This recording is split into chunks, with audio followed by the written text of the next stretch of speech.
Hello my dear family members, welcome back to our channel Ratna Competitive Exams Library. This is Ratna. So ee roju video lo manamu TET to DSC రెండింటికి కూడా చాలా useful అయినటువంటి NCF 2005 అనే topic నుంచి మనం bits అయితే చూసుకుందాము. Exam point of view లో మనకి ఏ విధంగా బిట్స్ అడుగుతున్నారో అనే ఆ విషయాన్ని మీకు దృష్టిలో పెట్టుకొని బిట్స్ అయితే నేను చేయడం జరిగింది.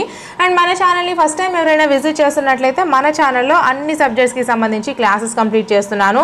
And previous and practice bits videos చేస్తున్నాను, ట్రిక్స్ వీడియోస్ కూడా చేస్తున్నాను. అండ్ ఇదే విధంగా ప్రతి టాపిక్కి సంబంధించి బిట్స్ అన్నీ కూడా కవర్ అయ్యే విధంగా మీ అందరికీ వీడియోస్ చేస్తున్నాను. మన ఛానల్లో అన్ని వీడియోస్ ఎటువంటి యాప్స్ లేకుండా ఫ్రీగా చేస్తున్నానమ్మా. సో ఖచ్చితంగా మీ అందరికి సపోర్ట్ ఇవ్వండి. మన ఛానల్ని తప్పకుండా సబ్స్క్రైబ్ చేసుకుని వీడియోస్ నచ్చినట్లయితే ఖచ్చితంగా లైక్ చేయండి. వీలైతే మీ ఫ్రెండ్స్కి షేర్ కూడా చేయండి. మన ఛానల్ని సబ్స్క్రైబ్ చేసుకోండి. అండ్ మీకు ఇంకా ఎటువంటి వీడియోస్ కావాలన్నా సరే ఖచ్చితంగా కామెంట్ సెక్షన్లో మెన్షన్ చేయండి. ఆ వీడియోస్ అయితే నేను ప్రిపేర్ చేసేస్తాను. అండ్ నేను ఇంతవరకు చేసిన వీడియోస్ అన్నీ కూడా ప్లేలిస్ట్ల రూపంలో ఈ వీడియో డిస్క్రిప్షన్లో లింక్స్ ప్రొవైడ్ చేస్తున్నాను. సో చక్కగా చూసేయండి. మరి ఇంకెందుకు ఆలస్యం, టాపిక్ని డిస్కస్ చేసేద్దామా. జాతీయ విద్యా ప్రణాళిక చట్టం 2005 ప్రతిపాదించిన ప్రధాన మార్పు ఏది? ఫస్ట్ వన్ తరగతిలో అభ్యసనం, సెకండ్ వన్ ఉపాధ్యాయుని పర్యవేక్షణలో అభ్యసనం, థర్డ్ వన్ విస్తృత సామాజిక పరిసరాల అభ్యసనం, ఫోర్త్ వన్ పుస్తకాల ద్వారా అభ్యసనం. సో కరెక్ట్ ఆన్సర్ని కామెంట్ సెక్షన్లో కామెంట్ చేసేయండి ఫ్రెండ్స్.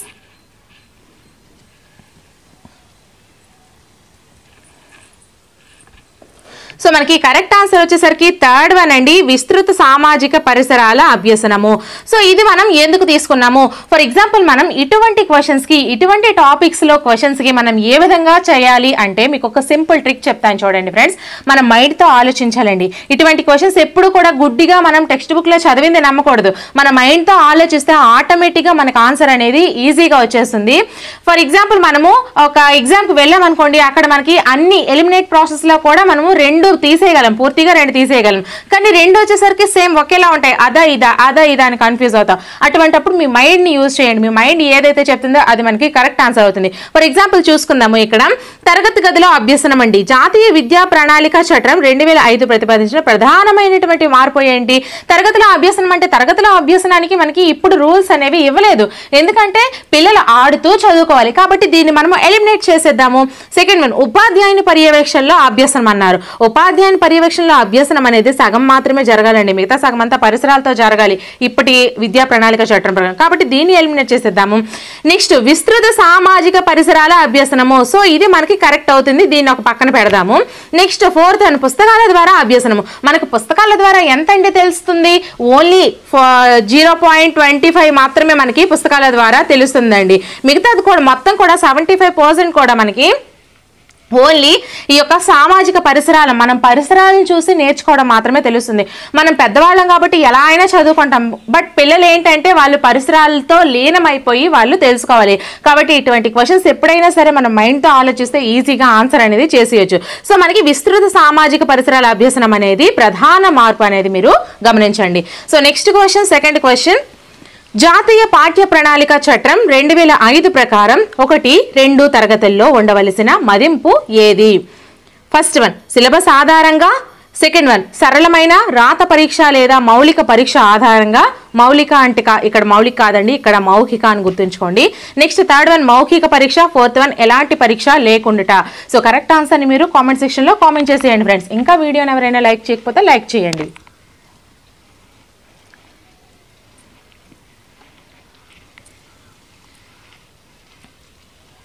సో మనకి correct answer fourth one. Same దీనికి కూడా అంతేనండి. మీకు రెండు ఆలోచనలోకి వచ్చి ఉంటాయి. ఏంటంటి? మౌఖిక పరీక్ష అయ్యి ఉండొచ్చు, అలాగే ఎలాంటి పరీక్ష లేకుండా కూడా అయ్యి ఉండొచ్చు. ఈ రెండు మీకు మైండ్లోకి వచ్చాయి కదా. సో ఈ రెండింట్లో ఏది అని మీరు కన్ఫ్యూజ్ అయిపోతూ ఉంటారు. సో సిలబస్ ఆధారంగా ఇది చిన్నపిల్లలకు అంత అవసరమే లేదు. సరళమైన రాత పరీక్ష లేదా మౌలిక పరీక్ష, అసలు రాత పరీక్ష అనేది మనం చిన్నపిల్లలకి పెట్టవలసిన అవసరమే లేదు. సో ఈ రెండు మనము ఎలిమినేట్ చేసేసాము. బట్ ఈ రెండింట్లో మనకి ఏది కరెక్ట్ ఆన్సర్? అదా ఇదా అనేసి మనము బాగా అనుకుంటాం. కాబట్టి చిన్న పిల్లలకు వచ్చేసరికి మనకి పరీక్షలు లేకుండా అనేది మనకి జాతీయ పాఠ్య ప్రణాళిక చట్టం 2005 ప్రకారం 1-2 తరగతుల్లో ఉండవలసిన మదింపు మస్ట్ అండ్ షుడ్ గా ఎలాంటి రాత పరీక్ష లేకుండానే వాళ్ళకి ఎలాంటి పరీక్ష, ఇన్ కేస్ మౌఖిక పరీక్ష అవనివ్వండి, అది రాత పరీక్ష అవనివ్వండి, ఆ రెండు కూడా లేకుండా చేయటం అనేది మనకి అవసరమైన మదింపండి. ఇది జాగ్రత్తగా గుర్తుపెట్టుకోండి. So next question, third question. ఇంకా ఎవరైనా ఎక్స్ప్లెనేషన్ కొంచెం ఎక్కువైపోయింది అనుకుంటున్నారా? అంటే మీ అందరికీ అర్థం అవడం కోసం ఇంత సింపుల్గా ఎక్స్ప్లెయిన్ చేయడానికి నేను మీ అందరి కోసం కూడా చేస్తున్నాను. సో థర్డ్ క్వశ్చన్, NCF 2005 ప్రకారం బోధనా ఉద్దేశం ఏది? ఫస్ట్ వన్, శిశువు తన సామర్థ్యాల కంటే ఎక్కువ సాధించినట్లుగా చేయడము. సెకండ్ వన్, విద్యార్థులను పరీక్షలకు తయారు చేయడము. థర్డ్ వన్, జ్ఞాన నిర్మాణము. ఫోర్త్ వన్, విద్యార్థులకు సరైన జ్ఞానాన్ని అందించడము. సో కరెక్ట్ ఆన్సర్ని మీరు కామెంట్ చేసేయండి ఫ్రెండ్స్.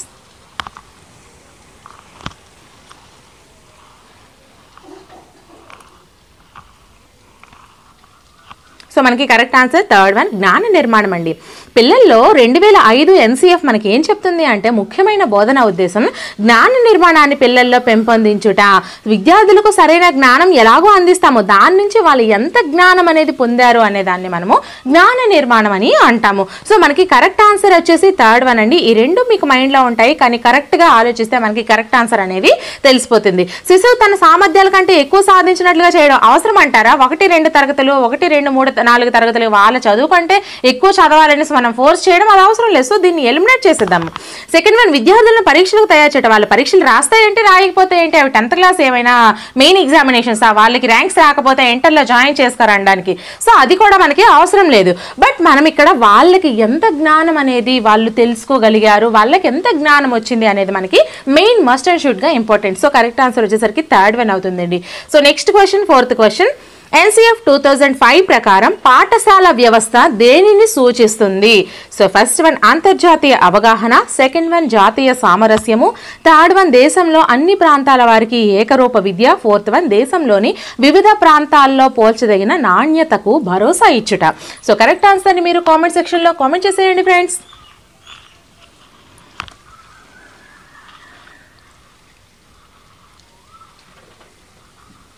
సో మనకి కరెక్ట్ ఆన్సర్ వచ్చేసరికి ఫోర్త్ వన్ అండి. దేశంలోని వివిధ ప్రాంతాలలో పోల్చదగిన నాణ్యతకు భరోసా ఇచ్చుట.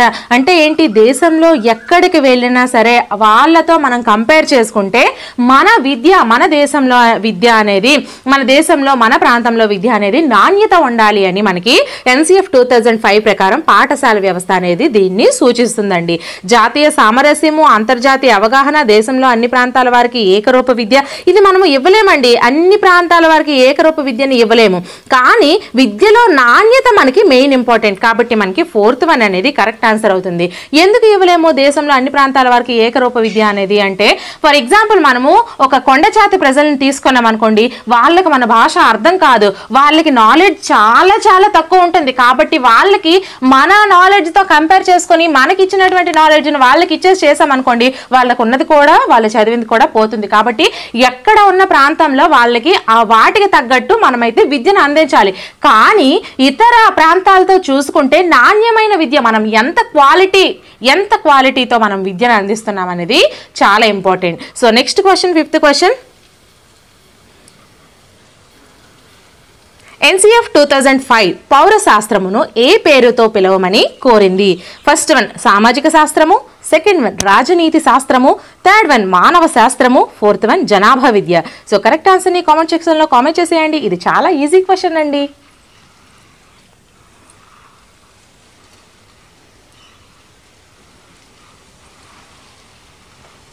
సో మనకి కరెక్ట్ ఆన్సర్ వచ్చేసరికి రాజనీతి శాస్త్రము. చెప్పావా, మనకి పౌర శాస్త్రానికి ఇంకొక పేరేంటండి? రాజనీతి శాస్త్రము. సామాజిక శాస్త్రం ఎలా అవుతుంది? కాదు కదా. అలాగే మానవ శాస్త్రము సైన్స్ కాదు కదా.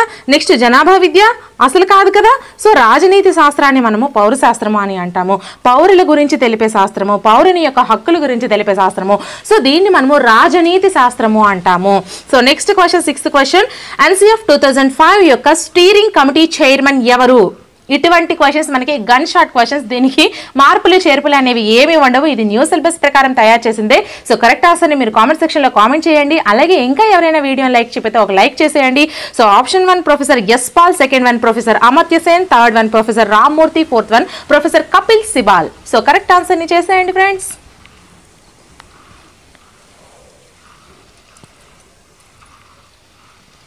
సో మీ అందరూ ఇది కరెక్ట్ ఆన్సరే చేస్తారనుకుంటున్నాను. So first one professor Yashpal అండి. సో ఇది మనకి correct answer. Next question, 7th question, ఉచిత నిర్బంధ ప్రాథమిక విద్యా హక్కు చట్టం ఏ రాజ్యాంగ సవరణ ద్వారా ఏర్పాటు అయింది? సో ఆప్షన్ 1 85, ఆప్షన్ 2 87, ఇక్కడ 2, 3 రెండు ఒకేలా ఇచ్చారు. సో కొంచెం మిస్టేక్ వచ్చింది. So second one 86, third one 87, fourth one 88. మీరు ఆన్సర్ని ఈ విధంగా రూపంలో 87 అయితే 87 అని, 86 అయితే 86 అని ఇలా మీరు కామెంట్ చేసేయండి.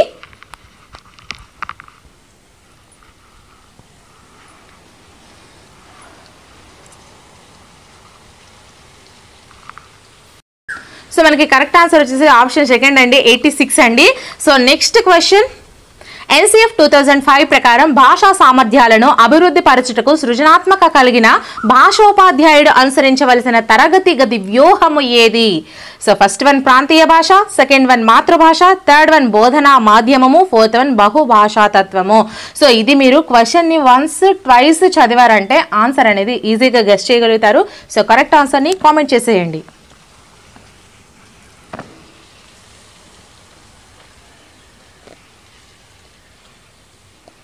సో మనకి కరెక్ట్ ఆన్సర్ వచ్చేసరికి 4th వన్ అండి, బహుభాషా తత్వాన్ని మనము ఈ యొక్క తరగతి గదిలో ఉపాధ్యాయుడు అనేది సమయస్ఫూర్తితో సృజనాత్మకతతో అయితే ఉపాధ్యాయుడు మెలగవలసి ఉంటుంది. సో కరెక్ట్ ఆన్సర్ వచ్చేసరికి బహుభాషా తత్వం అండి. So next question, 9th question, భారం లేని చదువు దీనికి శీర్షిక అంటే ఏంటి? పేరు కదా. సో పేరు పెట్టండి. ఫస్ట్ వన్ యశ్పాల్ కమిటీ నివేదిక, సెకండ్ వన్ కొఠారి కమిషన్ నివేదిక, థర్డ్ వన్ రామమూర్తి కమిటీ నివేదిక, ఫోర్త్ వన్ ప్రపంచ అభ్యసన సదస్సు నివేదిక. సో కరెక్ట్ ఆన్సర్ని కామెంట్ చేసేయండి ఫ్రెండ్స్.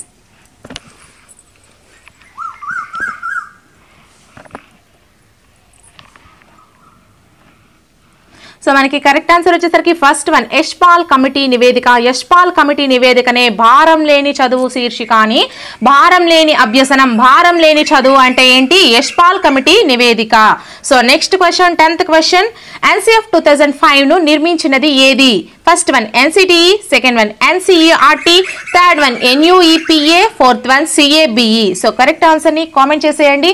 నేనున్నది పల్లెటూరు కాబట్టి ఇలాంటి కోకిలలు, కాకులు ఇవన్నీ కూడా రాగాలైతే మీకు వినిపిస్తాయి. దాన్ని పట్టించుకోకండి, మీరు క్వశ్చన్ మాత్రమే పట్టించుకోండి. కరెక్ట్ ఆన్సర్ని కామెంట్ చేసేయండి. ఇంకా వీడియోని ఎవరైనా లైక్ చేయకపోతే ఒక లైక్ చేసేయండి.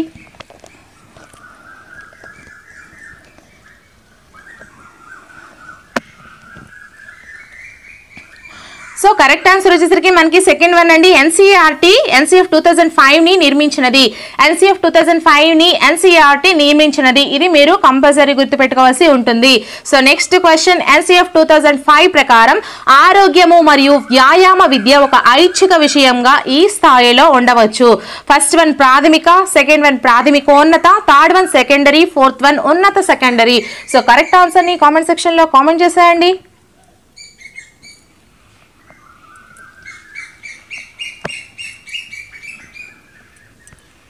సో మనకి కరెక్ట్ ఆన్సర్ వచ్చేసరికి ఫోర్త్ వన్ ఉన్నత సెకండరీ. ఆరోగ్యము మరియు వ్యాయామ విద్య ఒక ఐచ్ఛిక విషయముగా ఏ స్థాయిలో ఉండాలి? ఉన్నత సెకండరీ స్థాయిలోనే ఉండాలి. ఎందుకు అంటే ఆరోగ్య విద్య అలాగే వ్యాయామ విద్య అనేది పిల్లలకు చెప్పినా వాళ్ళకి అంతగా అర్థం కాదు, వాళ్ళంత యాక్టివిటీస్ చేయలేరు. కాబట్టి మనకి ఉన్నత సెకండరీలో వాళ్ళకి దాని గురించి పూర్తి అవగాహన అయితే మనము ఇవ్వాలి. కాబట్టి ఉన్నత సెకండరీ అని మీరు ఆప్షన్ అనేది కరెక్ట్ ఆన్సర్ అవుతుంది. So next question, 12th question, NCF 2005 రెండవ అధ్యాయం దీని గురించి చర్చిస్తుంది. ఫస్ట్ వన్ అభ్యసన మరియు జ్ఞానము, సెకండ్ వన్ మూల్యాంకనము, థర్డ్ వన్ తరగతి గది ఒక వాతావరణము, ఫోర్త్ వన్ సంస్థాగత సంస్కరణలు. సో కరెక్ట్ ఆన్సర్ని కామెంట్ చేసేయండి.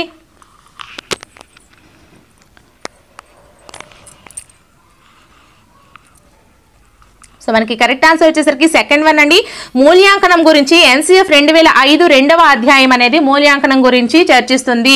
NCF 2005 రెండవ అధ్యాయం మనకి దేని గురించి చర్చిస్తుంది? మూల్యాంకనం గురించి చర్చిస్తుంది. So next question, 13th question, NCF 2005 ప్రకారం 3, 4, 5 తరగతులకు ఇంటి పనిని ఇవ్వవలసిన సమయం ఏది?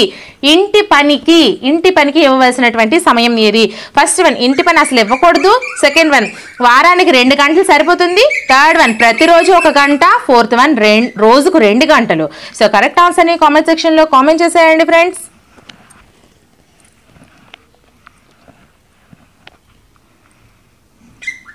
సో మనకి కరెక్ట్ ఆన్సర్ వచ్చేసరికి వారానికి 2 గంటలు. కానీ ఇది ఎవరైనా అమలు చేస్తున్నారంటారా?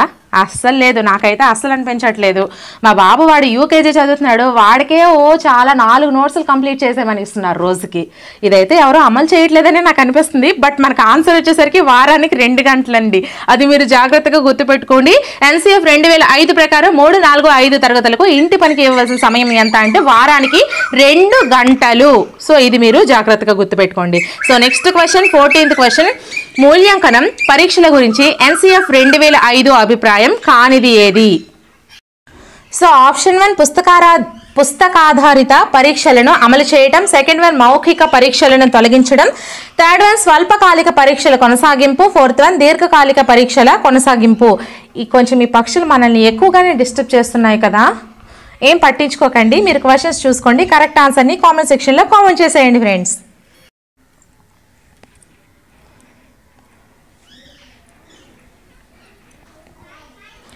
సో మనకి కరెక్ట్ ఆన్సర్ వచ్చేసరికి ఫస్ట్ వన్ అండి, పుస్తకాధారిత పరీక్షలను మాత్రమే అమలు చేయడం అనేది మనకి కరెక్ట్ ఆన్సర్ అవుతుంది. పుస్తకాలను ఆధారంగా చేసి మనకి పరీక్షలను అమలు చేయడం అనేది ఈ యొక్క మూల్యాంకనం పరీక్షల గురించి NCF 2005 యొక్క అభిప్రాయం అండి. So next question, 15th question, జాతీయ విద్యా ప్రణాళిక చట్టం 2005 ప్రాధాన్యత అంశం ఏది? ఫస్ట్ వన్, సమాచార బదిలీ. సెకండ్ వన్, సిలబస్ పూర్తి చేయడం.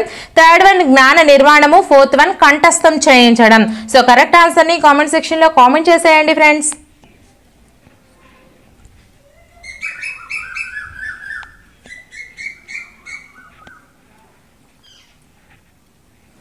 సో ఆల్రెడీ దీని గురించి నేను ఇంతకు ముందు ఒక క్వశ్చన్ ఇచ్చాను. సో మనకి కరెక్ట్ ఆన్సర్ వచ్చేసరికి జ్ఞాన నిర్మాణం. పిల్లల్లో జ్ఞానం ఎంత అయితే ఉంది అనేది మనకి ఇంపార్టెంట్.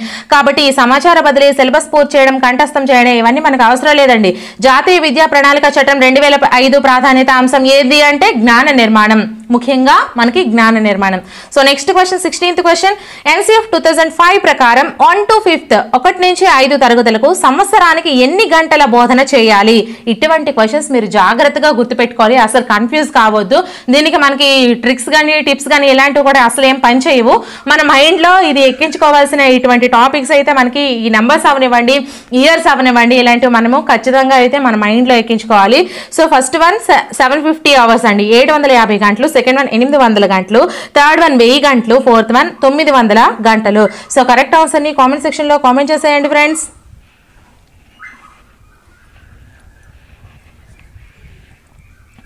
సో మనకి కరెక్ట్ ఆన్సర్ వచ్చేసరికి సెకండ్ వన్ 800 గంటలు అండి.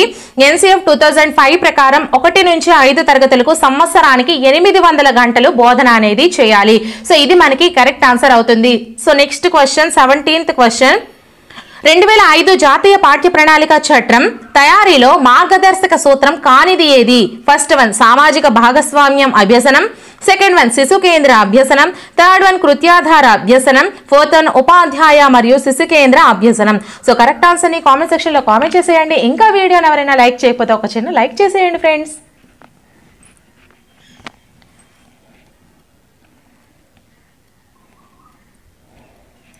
సో ఇక్కడ మనకి కానిది ఇచ్చారు. కానిది అంటే ఇందులో అయినవన్నీ మనం ఎలిమినేట్ చేసేయాలి. సో సామాజిక భాగస్వామ్య అభ్యసనం ఉందండి.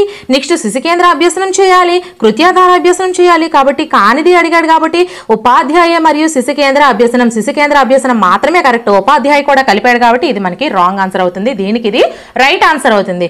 So next question, 18th question, NCF 2005 steering కమిటీలోని సభ్యులు చైర్మన్తో కలిపి ఎంతమంది ఉండాలి? First one 35, second one 34, third one 36, fourth one 33. So correct ఆన్సర్ని కామెంట్ సెక్షన్లో కామెంట్ చేసేయండి.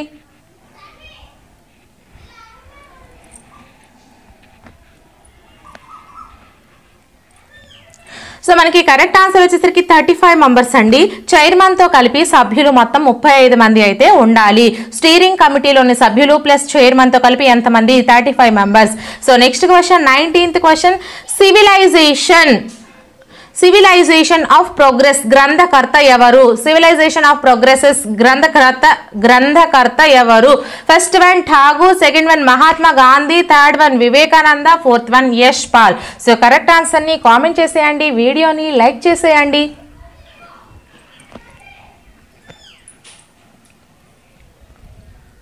కరెక్ట్ ఆన్సర్ వచ్చేసరికి మనకి ఠాగూర్ గారండి. సివిలైజేషన్ ఆఫ్ ప్రోగ్రెస్ గ్రంథకర్త ఎవరు అంటే మనకి ఠాగూర్ గారు. ఠాగూర్ అనేది సివిలైజేషన్ ఆఫ్ ప్రోగ్రెస్ అనే గ్రంథాన్ని రచించారు. సో ఎక్కడితో మనకి ఈ యొక్క NCF 2005 టాపిక్ నుంచి బిట్స్ అయితే ప్రిపేర్ చేయడం కంప్లీట్ చేశాను. నెక్స్ట్ వీడియోతో మళ్ళీ కలుద్దాము. ఈ వీడియోని మీ ఫ్రెండ్స్కి షేర్ కూడా చేయండి. అలాగే ఇప్పటితో ఈ వీడియోని ఆఫ్ చేస్తున్నాను. Bye friends.